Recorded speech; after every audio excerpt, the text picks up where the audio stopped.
Bonjour à tous et bienvenue dans cette nouvelle vidéo. Aujourd'hui, on va détailler ensemble comment remplir sa déclaration des revenus fonciers quand j'ai pris l'option au réel et que je vais devoir remplir le formulaire 2044.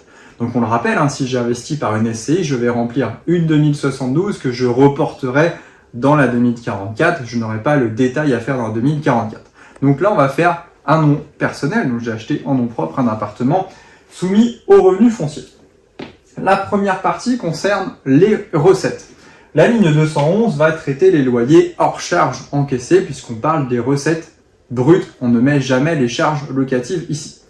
Ligne 212, ça va être les dépenses mises par convention à la charge des locataires et notamment les retenues que je vais avoir effectuées sur le dépôt de garantie. Mon locataire a commis des dégradations locatives, je lui ai facturé 300 € au titre d'une reprise de peinture. J'ai les retenues sur le dépôt de garantie, je vais devoir l'indiquer dans la ligne 212, ces 300 € là. Ligne 213, je vais retrouver notamment les indemnités versées par une garantie de loyer impayé. Donc si mon locataire ne paye pas, l'indemnité versée par ma GALI n'ira pas en ligne 211, mais en ligne 213. Derrière, j'ai également les subventions de l'ANA, notamment si j'ai fait une convention avec travaux. Ça me donne un total de recettes. Je bascule ensuite dans la partie charges. Et dans cette partie, en ligne 221, je vais retrouver les commissions versées à des tiers, notamment les frais d'agence immobilière au titre de la location ou de la gestion notamment. Également les frais d'huissier si j'ai fait un commande payé à mon locataire. Ligne 222, j'ai le droit à 20 € forfaitaire par local. On le rappelle, si j'ai une place de parking, un appartement loué dans un seul et même contrat de location, je n'ai qu'un local. À l'inverse, j'ai fait deux contrats, j'ai deux locaux. Ligne 223, les primes d'assurance, je retrouve l'assurance propriétaire non occupant, la garantie de loyer impayé. Attention à ne pas mettre l'assurance emprunteur qui, elle, ira dans ma ligne 250. On y reviendra juste après. Ligne 224, je vais indiquer l'intégralité des travaux réalisés dans le logement, que ce soit de l'entretien ou de la conservation. Attention, les travaux de surélévation, d'agrandissement ne pourront pas être intégrés dans cette ligne-là.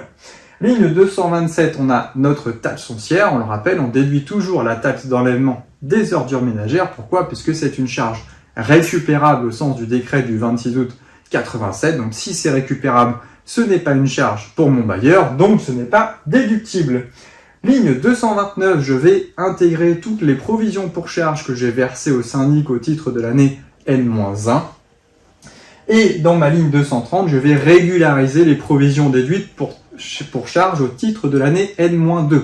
Les régularisations des provisions pour charges, c'est en réalité les charges qui vont être récupérables sur le locataire au titre de l'année N-2. Et puisque je les ai récupérées sur mon locataire, je n'ai pas le droit de les déduire. Si je n'étais pas propriétaire l'année N-2, j'ai tout simplement rien dans cette case-là. Ça me donne un total des frais et charges, sachant qu'on le rappelle, cette ligne 230 qui figure dans les charges est en réalité une ligne de recettes. Ligne 250, je retrouve mes intérêts d'emprunt, notamment l'assurance emprunteur, les intérêts, les frais de dossier, y compris la caution crédit logement par exemple, si elle a été financée au moyen de deniers personnels. Tout ça me donne donc un résultat en ligne 261, potentiellement de réintégration en ligne 262, mais c'est très rare, donc généralement le